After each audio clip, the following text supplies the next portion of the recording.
Cek, cek, tes. Selamat pagi semua Bapak Ibu, Selamat saudara pagi. sekalian, teman-teman DGPDI Green Bethany.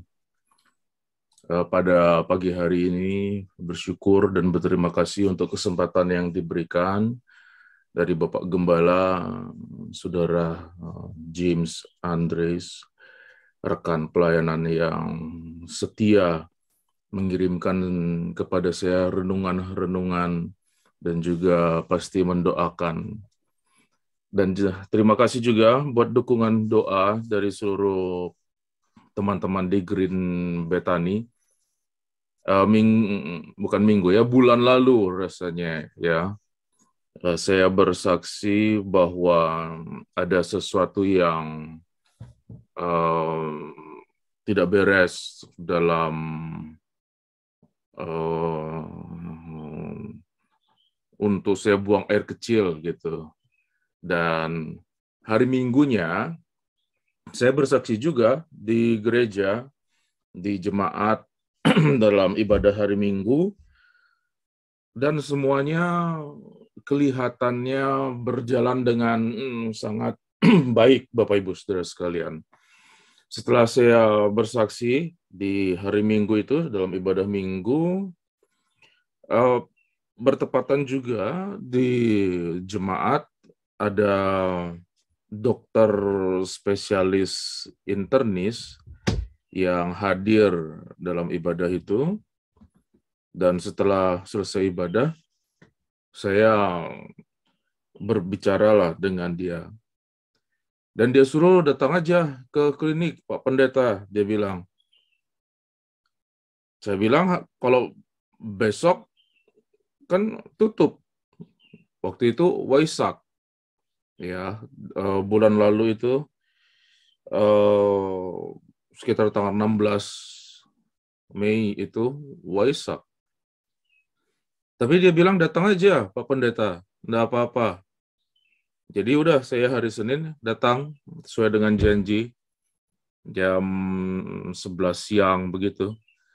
Jadi saya merasakan servis yang luar biasa. Ya, datang dokternya khusus untuk nanganin saya sendiri.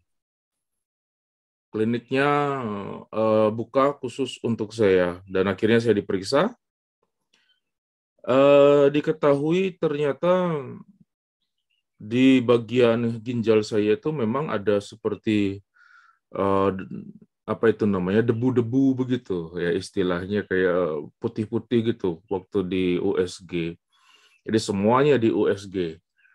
Dan ya juga yang biasa juga dari, saya pikir dari pendeta gitulah, yang kurang olahraga.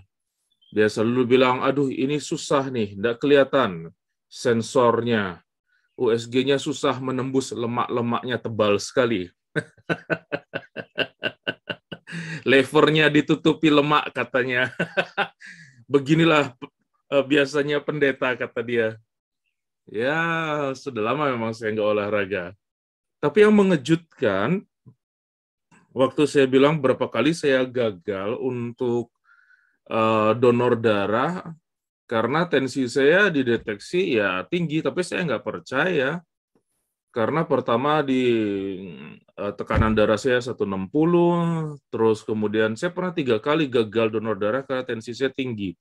Terakhir sampai 190, saya nggak percaya sih, saya pikir tensi di tempat donor darah itu nggak tepat. Coba deh pakai tensimeternya dokter, saya bilang, oh ya, ini saya pasti periksa. Dia periksa, setelah ditensi di dokter, tensi saya 217. Tambah kaget lagi. Karena saya nggak merasa apa-apa, saya nggak pusing, saya nggak merasa apa-apa. Jadi dokter bilang nggak mungkin ini penyebabnya. Jadi tensinya tinggi ini yang penyebabnya. Ya singkat cerita dia kasih saya obat. Dan akhirnya dia bilang, ya mau nggak mau harus minum obat. Saya bilang nggak bisa pakai berdoa aja ya dokter. Oh nggak bisa. Kalau yang begini nggak bisa. Doa puasa nggak bisa. Harus minum obat. Jadi akhirnya sudah saya dikasih obat. Tapi yang mau saya ceritakan begini, Bapak Ibu Saudara sekalian, kenapa saya ceritakan yang menyambung juga follow up dari apa yang sudah pernah saya saksikan kepada Bapak Ibu, dan ini menjadi dasar juga renungan firman Tuhan yang akan kita dengar. Saya sungkan sekali sebetulnya jika ada yang begitu baik sama saya, karena setelah selesai obatnya pun di sana ada apotik, dia langsung ngurus ke apotik, dia langsung kasih, saya tanya, berapa dokter biayanya? Dia bilang, oh jangan, sudah bawa aja Pak Pendeta.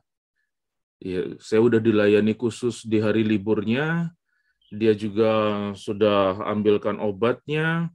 Jadi belum pernah saya ke dokter seperti itu, cuma duduk doang, obatnya datang sendiri, diperiksa dengan segala macam itu. Jadi saya bilang, oh jangan, saya sungkan, nanti saya, ini kan akan terus, dia suruh kontrol-kontrol, saya nanti nggak enak kalau terus nggak bayar, gitu. Ini yang mau saya bagikan, ada satu kalimat yang dia bilang, Pak Pendeta sudah sering melayani kami, ini saatnya kami melayani Pak Pendeta. Cuman ini yang kami bisa, dan kami ingin Pak Pendeta lebih lama melayani kami. Saya langsung terdiam, saudara-saudara. Dan istri saya kemudian bilang sama saya, ya begitulah jemaat-jemaat yang kita layani. Kadang-kadang kita nggak tahu dampak pelayanan kita. Soalnya untuk dokter ini, terus terang saya tidak begitu dekat mengenal dia. Dia baru pindah baru berjemaat sekitar 4 tahun terakhir ini, tapi saya nggak begitu kenal dekat karena memang dia muncul hanya di hari Minggu aja. Itu pun sering terlambat lagi ibadahnya. Ya, sudah lewat 10 atau 15 menit ibadah dia baru datang. Nggak ikut komsel, nggak ikut apa, cuman datang di hari Minggu itu saja, dan habis itu selesai ibadah cepat-cepat pergi lagi. Tapi istri saya yang biasanya lebih kenal jemaat, ya tahulah dia dokter gitu. Dan akhirnya setelah berapa tahun ini, terus terang belum pernah saya ngomong secara pribadi sama dia. Wajahnya aja saya nggak terlalu ingat kalau ketemu di jalan sebelum saya diperiksa itu. Jadi itu yang membuat saya merenung dan bersyukur, karena istri saya bilang waktu antar saya seperti itu, ya kita kadang-kadang nggak sadar ya dampak kita. Saya pikir saya khotbah atau saya melayani atau apa, ya, dan tanggapan jemaat juga biasa-biasa aja.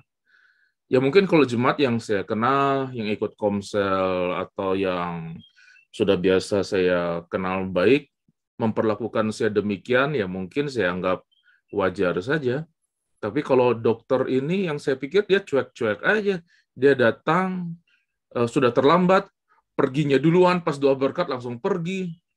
Ya mungkin karena kesibukannya gitu, karena dia melayani di 3 rumah sakit, dan juga sekarang dia bilang semua yang mau cuci darah dia yang menangani di Palangkaraya. Jadi memang betul kesibukannya begitu. Tapi kalau dia sampai kata-kata itu bikin saya terharu. Ya, jadi apa yang dia bisa buat itu yang mau dia lakukan untuk melayani sekarang, melayani kami hamba-hamba Tuhan. Jadi inilah yang kemudian mengingatkan saya atas renungan yang akan kita pelajari pada pagi hari ini. Ya, terus terang saya sampai nangis loh, Bapak Ibu, waktu saya pulang dari dokter itu, istri saya bilang begitu. Karena saya nggak pernah mikir akan ada jemaat atau akan ada yang berpendapat seperti begitu atas pelayanan saya. Saya nggak pernah soalnya ngecek ya atau mikir ngefek nggak sih ini, yang penting saya melayani aja. Tapi kata-kata itu betul-betul memberikan pengaruh yang besar kepada saya dalam melayani hari-hari ini ya, melayani Tuhan. Jadi ini yang ingin saya bagikan. Kita akan belajar tentang berbuah ya, tentang fruitful. Saya akan share screen saya. Ya, dalam Yohanes 15 ayat yang ke-8. Dalam hal inilah Bapa-Ku dipermuliakan, yaitu jika kamu berbuah banyak. Dan dengan demikian, kamu adalah murid-muridku. Kita diciptakan oleh Tuhan, semuanya memiliki kegunaan. Tidak ada yang kebetulan dalam penciptaan Tuhan. Semua kita ini adalah orang-orang yang dikasihi oleh Tuhan, dan Tuhan memang benar-benar menciptakan kita dengan tujuan. Tidak ada yang iseng-iseng terjadi dalam hidup kita. Ya, Tuhan menjelaskannya di dalam Yeremia pasal 1 ayat yang ke-5. Sebelum aku membentuk engkau dalam rahim ibumu, aku telah mengenal engkau. Dan sebelum engkau keluar dari kandungan, aku telah menguduskan engkau. Aku telah menetapkan engkau menjadi nabi bagi bangsa-bangsa. Dan gambaran yang Tuhan berikan kepada Nabi Yeremia itu juga, tentu itu terjadi dalam hidup kita juga. Kita tidak diciptakan sama satu sama lain. Bahkan orang yang bersaudara, saudara kembar pun, mereka memiliki keunikan tersendiri. Mereka memiliki keunggulan, ya kelemahan, talenta yang bisa berbeda satu sama lain. Jadi tentu ini yang bisa memberikan kita pemikiran, kita bisa bertanya-tanya, mengapa Tuhan menciptakan manusia seperti itu? Karena ternyata Tuhan ingin kita berfungsi sesuai dengan keunikan kita itu, keistimewaan kita itu, dan Tuhan sengaja melakukan itu bagi kita masing-masing, supaya kita sama-sama bisa melakukan kehendak Tuhan untuk memuliakan Tuhan. Di dalam kelompok kita, persekutuan kita ini, dari tadi saya mendengar dan juga saya tahu Bapak Ibu Saudara sekalian menggunakan istilah kita adalah tubuh Kristus. Rasul Paulus menjelaskan bahwa tubuh Kristus itu tentu tidak perlu sama semua. Tidak perlu jari atau ibu jari semua, tidak perlu telunjuk semua. Semua akan memiliki karakter dan model yang berbeda-beda.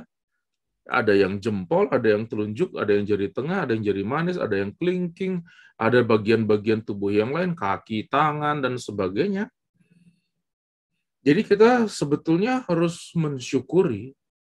Disinilah seni kita dalam mengenal Tuhan. Kita harus mengerti dan memahami, mengenal pencipta kita itu, bahwa dia menciptakan dia dengan fungsi-fungsi yang istimewa. Jadi untuk mengetahui fungsi itu, untuk mengetahui sesuatu yang istimewa dalam hidup kita, karena seringkali malah ini menjadi sebuah kelemahan kita. Kalau kita tidak mengetahui fungsi kita, kita kehilangan identitas. Ini yang lebih parah. Kehilangan identitas dan merasa tidak berguna. Malah dia tidak mensyukuri dirinya. Melihat itu sebagai kelemahan yang memalukan, atau dia menyembunyikan dirinya malah jauh dari persekutuan. Seseorang harus mengetahui fungsi dirinya dengan baik, dan untuk mengetahui fungsi dirinya itu, supaya tahu identitasnya yang betul-betul asli, sesuai dengan kehendak Tuhan, dia harus dekat dengan Tuhan. Karena Tuhan yang paling mengenal kita sebagai pencipta yang menciptakan kita. Dan ide untuk memahami diri kita itu, secara mengherankan Tuhan memakai analogi tanaman.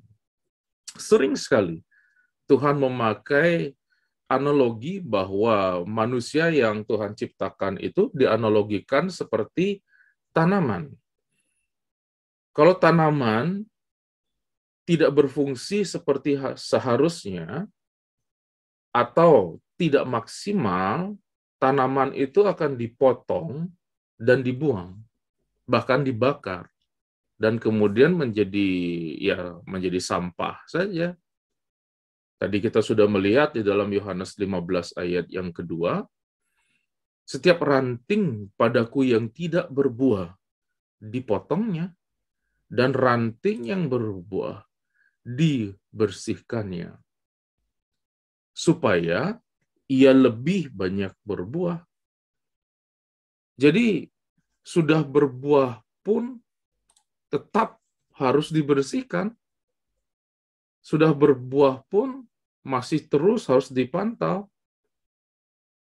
Sehingga melihat dari analogi ini, Bapak Ibu Saudara sekalian, harapan Tuhan kepada kita sebetulnya bukan hanya untuk bertumbuh saja.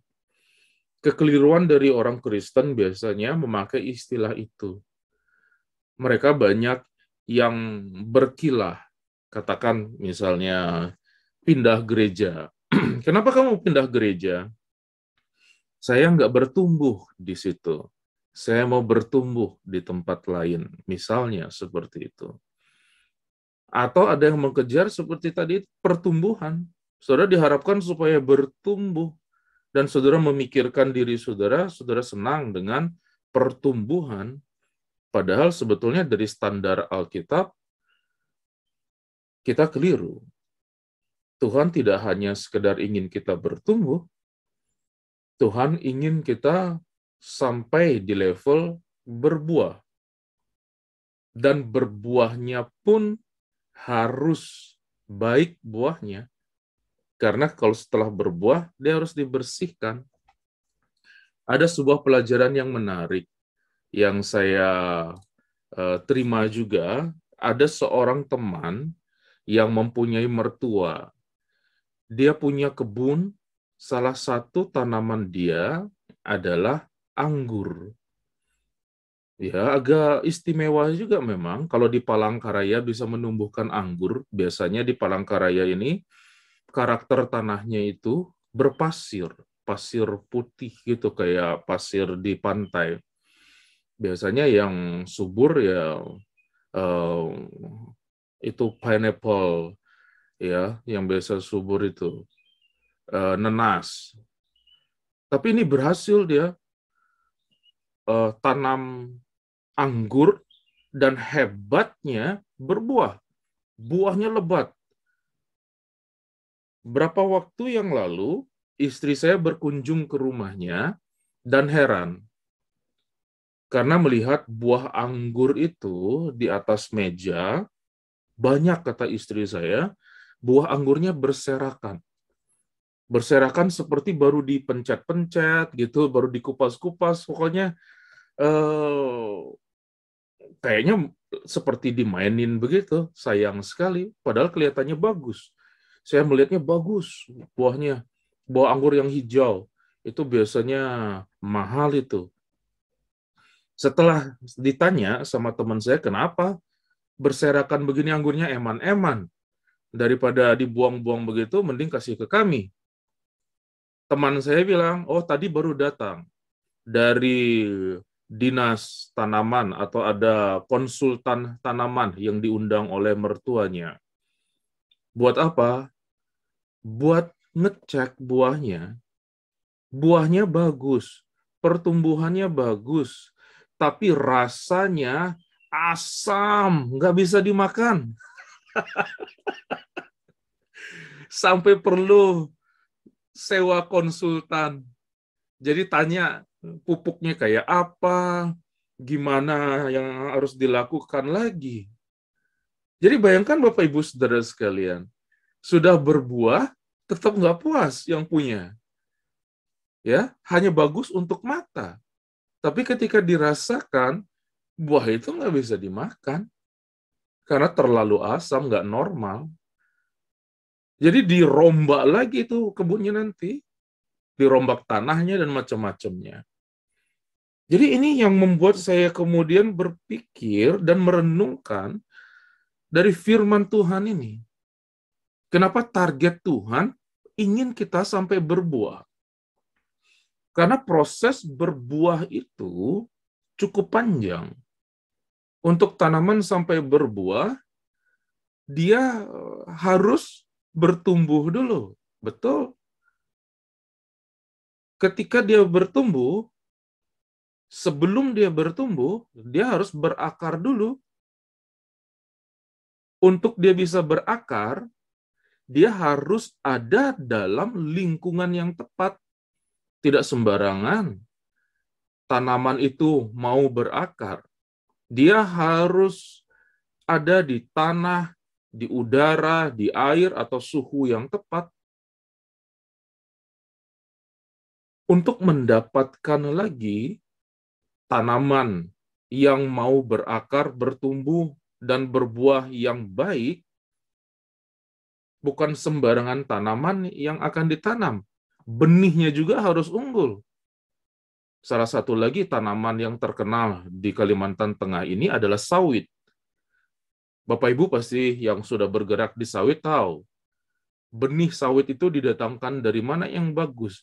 Ya, selama ini yang saya dengar dari Medan. Jadi ngimpor benihnya. Padahal kita udah punya sawit cukup banyak. Tapi mereka bilang, petani-petani itu, kalau mau yang harga sawitnya maksimal, cari benihnya dari Medan. Nggak sembarangan bibit yang akan ditanam. Tanahnya yang bagus, bisa di Kalimantan Tengah. Cocok tanam sawit. Jadi perlu benih unggul. Sehingga Bapak Ibu Saudara sekalian, untuk tanaman itu berbuah, dan berbuah yang baik, berbuah yang unggul, banyak sekali prosesnya. Ya, bukan proses sederhana. Belum lagi kita bicara tentang pupuk dan perawatan. Ini adalah proses yang panjang dan perlu memandang berbagai segi supaya tanaman itu bisa berbuah. Saya akan tunjukkan sedikit untuk mengingatkan dan melihat proses tanaman itu bisa bertumbuh. Ya, saya sengaja biarkan ini supaya Bapak Ibu Saudara sekalian melihat.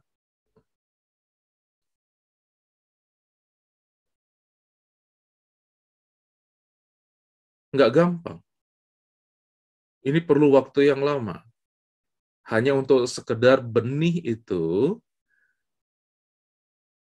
mengeluarkan akar, dia berusaha untuk hidup. Barulah dia mengeluarkan tunas. Tunas itu akan terus bertumbuh. Ya, bertumbuh.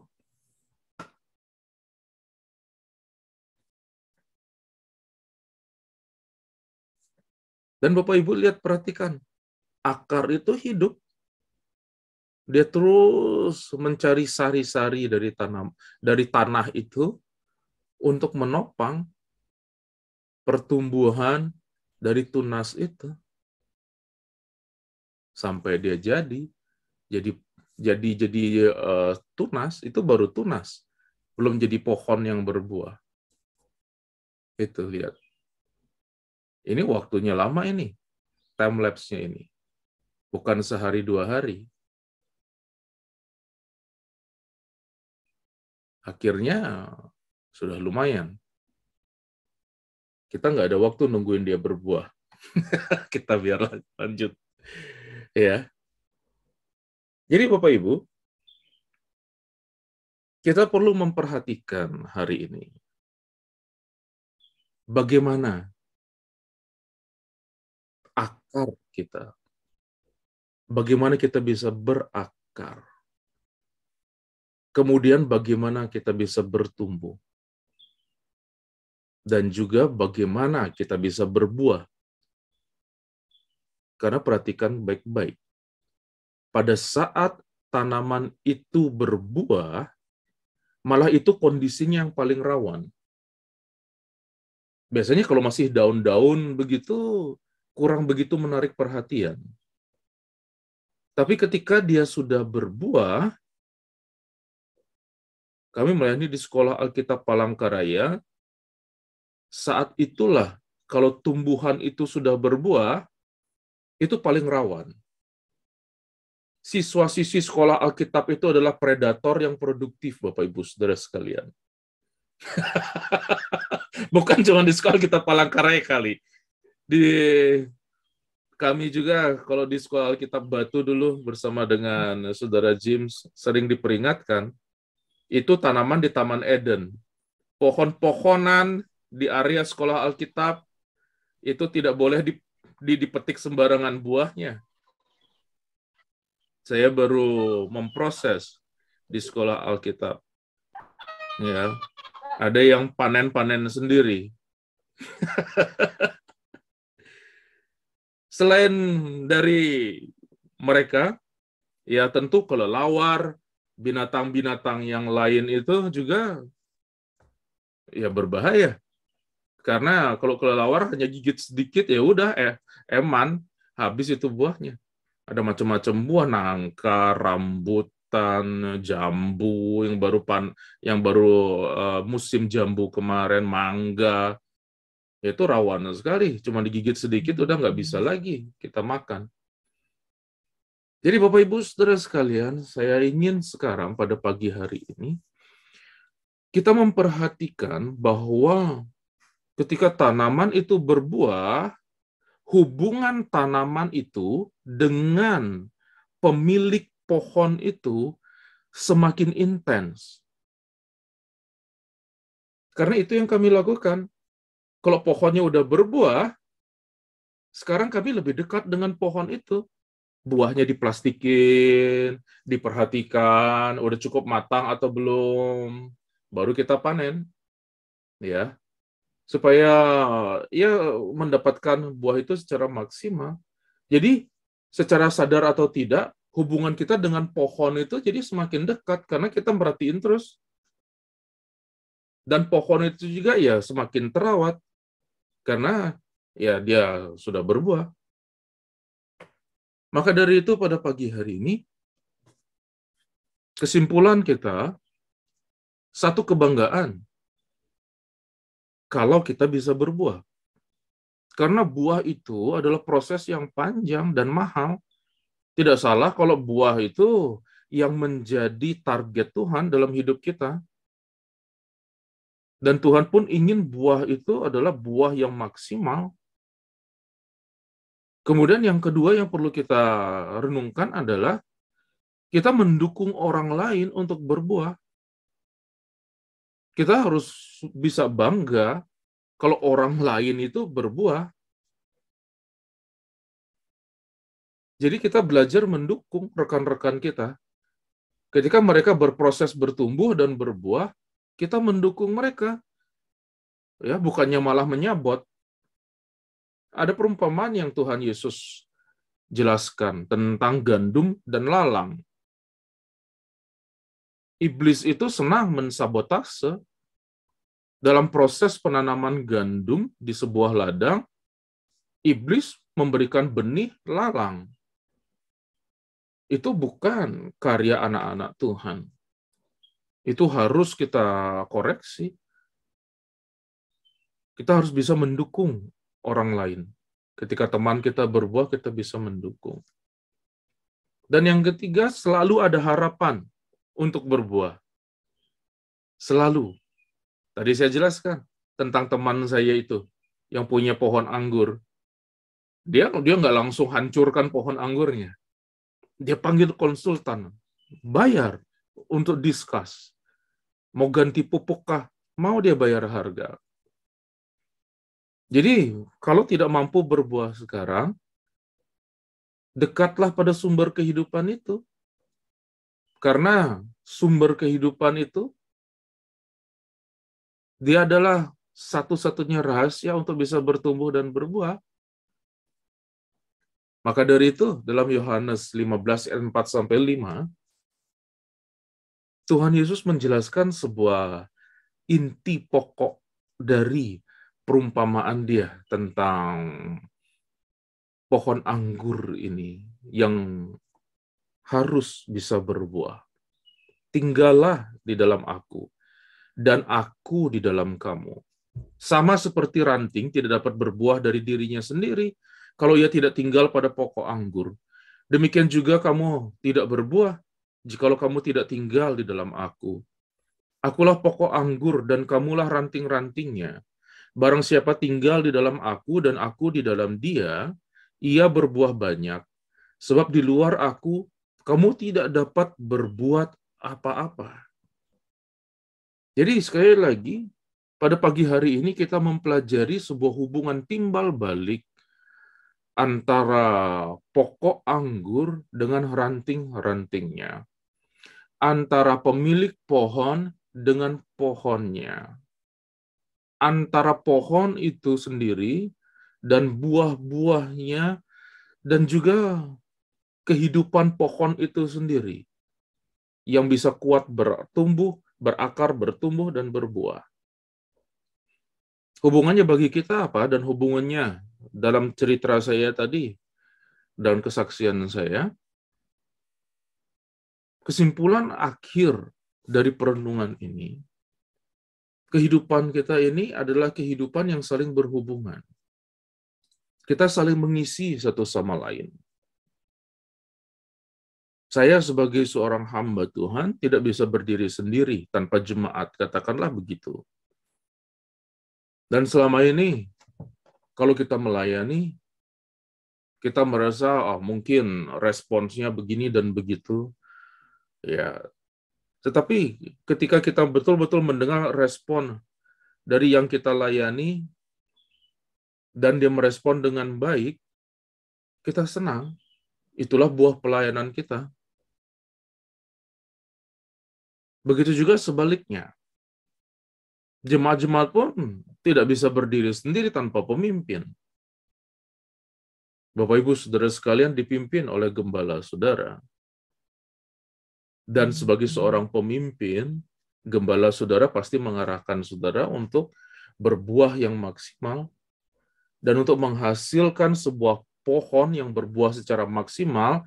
Tadi kita sudah belajar, prosesnya tidak mudah, prosesnya panjang, prosesnya mahal, ada harga yang mahal dibayar oleh pemimpin saudara, gembala saudara dalam melayani saudara berkorban segalanya untuk memperhatikan saudara, grooming saudara itu, dari benihnya, dia perhatikan pertumbuhannya, dia perhatikan ketika saudara mulai bertunas, apalagi ketika saudara berbuah, semakin dibersihkannya. Jadi pada pagi hari ini yang kita pelajari adalah dalam proses berbuah, kita saling menghargai satu sama lain. Dalam hubungan kita saling mendukung di pelayanan ini. Dan kita mulai dari pagi ini, Bapak Ibu sekalian setia dalam persekutuan, setia dalam doa-doa, setia saling mendukung. Dan dari sini terbangun persekutuan kita, ada hubungan yang indah. Dan semakin kita mendukung satu sama lain, kita semakin berbuah. Berbuah tentu di dalam Tuhan. Karena persekutuan kita ada di dalam Tuhan. Dan di dalam Tuhan, kita semakin kuat. Di luar Tuhan, kita tidak bisa melakukan apa-apa. Maka dari itu, bersyukurlah pada pagi hari ini, kita tetap setia dalam persekutuan kita. Kita memiliki orang-orang yang mau meluangkan waktu untuk menghargai kita, membersihkan kita, menasehati kita, memperhatikan kita, yang membimbing kita. Kita mau menghargai, ada orang yang mau berbuah, ada orang yang berhasil juga kita bimbing dan seterusnya. Ini adalah sebuah sukacita ketika kita melayani Tuhan. Jadi inilah yang bisa saya bagikan pada pagi hari ini. Kiranya menjadi berkat bagi Bapak Ibu Saudara sekalian untuk semakin indah di dalam Tuhan, semakin berbuah lebat, Dan saya senang sekali jika tadi kita dari pagi mendengar renungan firman Tuhan. Ya, jangan sampai seperti Raja Salomo, sudah sedemikian akarnya luar biasa dia, keturunan Daud, sudah sedemikian berkuasanya dia dengan hikmat yang luar biasa pintar, tetapi hatinya masih bisa dicondongkan, hatinya masih bisa dialihkan oleh perempuan-perempuan yang tidak mengenal Tuhan. Jangan sampai seperti itu. Tetaplah kuat, berakar dan bertumbuh, dan berbuah di dalam Kristus. Rahasianya, jangan tinggalkan persekutuan dengan Kristus. Dan kita bersyukur kita ada di dalam persekutuan tubuh-tubuh Kristus yang membangun seperti pada pagi hari ini. Terima kasih kepada Bapak Gembala Saudara, Ibu Gembala Saudara, yang membimbing saudara sekalian. Dan tentu terima kasih juga kepada saudara-saudara semua yang setia mendukung, yang menjadi pengaruh baik bagi sesama kita, yang juga memberkati saya, walaupun saya ada di luar, jauh dari saudara. Sekarang dalam persekutuan ini saya merasa ada di dalam. Saya merasa welcome di dalam persekutuan saudara, saya merasa terbangun juga dalam persekutuan yang indah yang saudara bangun. Jadi semakin setialah dalam persekutuan ini, semakin indah di dalam Tuhan, dengan buah-buah yang lebih baik di dalam Tuhan. Puji Tuhan, saya kembalikan kepada Bapak Gembala. Tuhan memberkati. Puji Tuhan, haleluya, saya sangat diberkati dengan kebenaran firman, ya, analogi dari tumbuhan ini sangat mengingatkan, menegur, dan mengingatkan kita untuk tetap sungguh-sungguh, tetap berjuang, ya jangan kendor, karena buah itulah alasan utama Tuhan buat kita. Puji Tuhan. Ya, saya serahkan dulu kepada host yang bertugas, silahkan dilanjutkan.